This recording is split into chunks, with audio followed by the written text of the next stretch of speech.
dalam fairy tale, dalam dongeng, dalam cerita rakyat, ataupun legend atau apapun, itu tuh selalu ada struktur cerita. Seperti pembukaannya.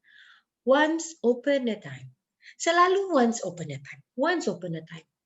Kenapa harus once upon a time? So, dalam pembukaan ini, kalian bisa bermain dalam kata. Kalau biasanya orang pakai once upon a time dalam membuat cerita kayak fantasi itu, kalian bisa menggunakan twice upon a time. Why have to be once? Because it can be twice, right? Once, twice, three time, four time, five time. Once itu artinya apa? Sekali pada suatu masa, gitu kan? Atau pada suatu hari. But once itself means sekali, gitu kan ya. Kayak I take a shower once a week, misalnya kayak gitu. Berarti kan sekali dalam seminggu. So, cerita bukan pasti, sering kali dimulai dengan kata once upon a time. Nah, jadi kalian bisa memulai dari konstruksi kalian dengan twice upon a time. Atau malahan tidak menggunakan kata itu. Terus tuh, dan struktur cerita itu kan pasti di atasnya tuh dikasih background dulu lah ya. Makanya cerita kalian tuh boleh diparagrafkan. Atasnya background dulu. Apa sih yang ada gitu kan ya. Misalnya memperkenalkan karakter Derleaf siapa, misalnya Derleaf I don't know, a snake misalnya, this snake is arrogant. Di paragraf pertama tuh menceritakanlah semua karakternya itu. Nah, kalaupun memang untuk yang paragraf pertama itu kan kemungkinannya kan kita tidak bisa mendekonstruksi secara total karena itu yang menjadi panduan kita untuk mendekonstruksi selanjutnya. Paling di atas didekonstruksi itu dari kalimat-kalimatnya atau dari strukturnya, dari penyampaiannya. Kalau tadi saya kasih contoh once upon a time menjadi twice upon a time atau bahkan tidak menggunakan kata itu. Terus tuh karakter-karakternya kamu jelaskan di paragraf pertama. Nah, masuk paragraf kedua itu kan masuk pada problemnya kan?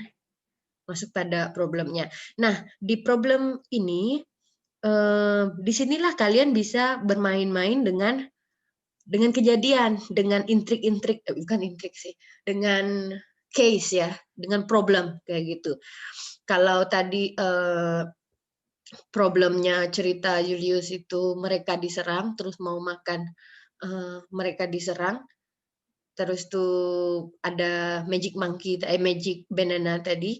Nah, disinilah kalian bisa mulai memberi arahan kalau magic banana itu misalnya kan nggak ada, tapi nggak usah ditulis. There is nothing such bad apa kayak gitu. Boleh juga ditulis, boleh juga enggak. Bagaimana kalau nggak ditulis? Kalau nggak ditulis, misalnya eating the magic banana, the monkey wait and wait for the magic power coming, but until he wait 3 days, no magic power coming. Misalnya kayak gitu. Atau misalnya itu kalau dia menyadari dia nggak dapat magic power.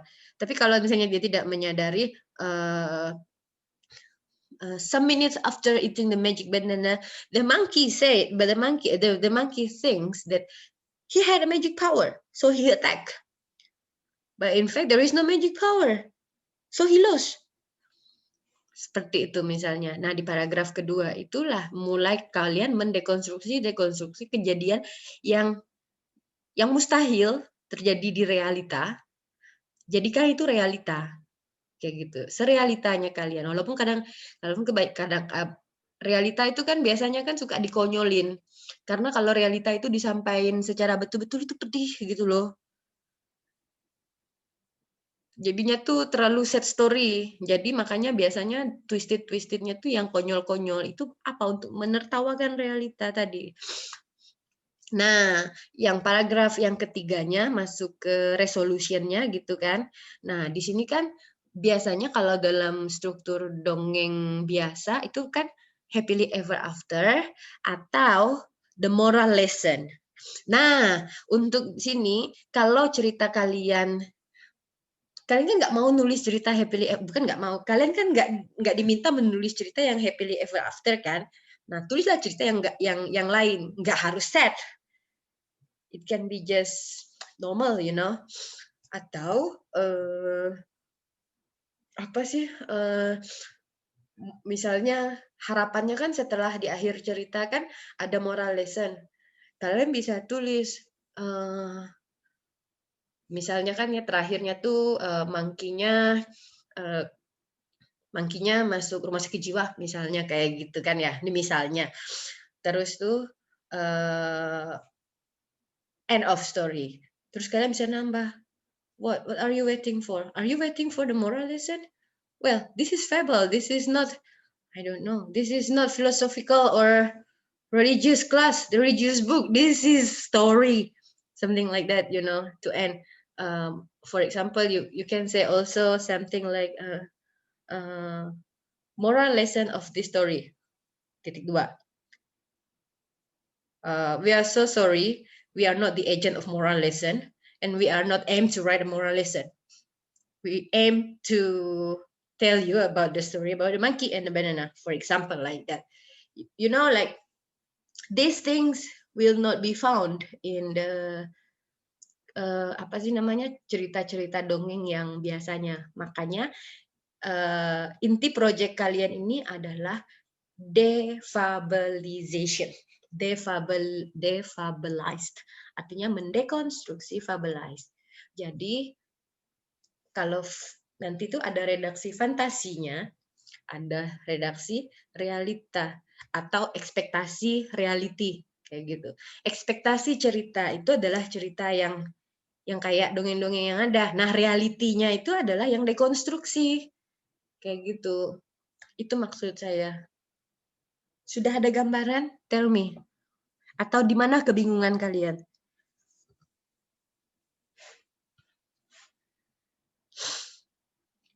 Kalau yang saya lihat, struktur cerita kalian untuk yang didekonstruksi itu belum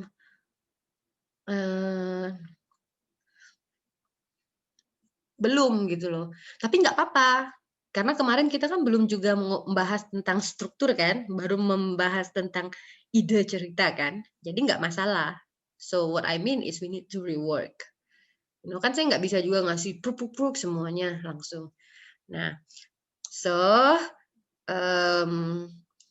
setelah ini saya akan mengkoreksi satu-satu dan kasih input ke kalian satu-satu di komen. Bagi yang belum mengumpulkan, saya nggak bisa kasih komen karena mau komen apa saya kan. Nah jadi nanti kalian follow. I don't know if it will be with typing or with the video. Let's see later, you know, yang mana yang lebih memudahkan kita untuk membuatnya cepat. Saya lebih senang video sih. Kalau ngomong kan cepat gitu ya. Ada pertanyaan?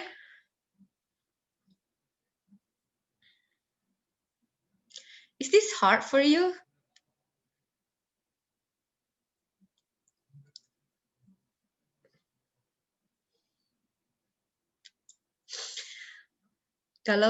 Kalau nggak hard, itu nggak belajar. Dan saya nggak bilang ini mudah gitu ya. If it is really challenging, you know, the hardest part of doing thing adalah creating, you know. Nah, kalian ini creating kayak gitu. Kalau kalian lihat taksonomi Bloom itu kan kalian belajar tentang ini kan metodologi apakah namanya pokok pendidikan tentang taksonomi Bloom. Level pertama kan menghafalkan kayak gitu kan. Terus tuh apa sampai akhirnya menganalisis. Yang terakhirnya itu kan mengimplementasi. Nah, kalian itu pada yang terakhir ini, yang puncaknya ini. Jadi itu nggak bakalan mudah walaupun saya bilang kan asik kayak gitu. Is to encourage you, you know. But I know it's not easy. I know. But it's not impossible. So work harder biar bisa growing gitu ya.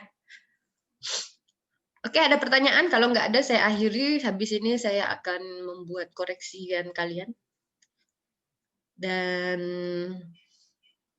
artinya kalian masih harus mengerjakan ini ya. Oh ya, satu lagi.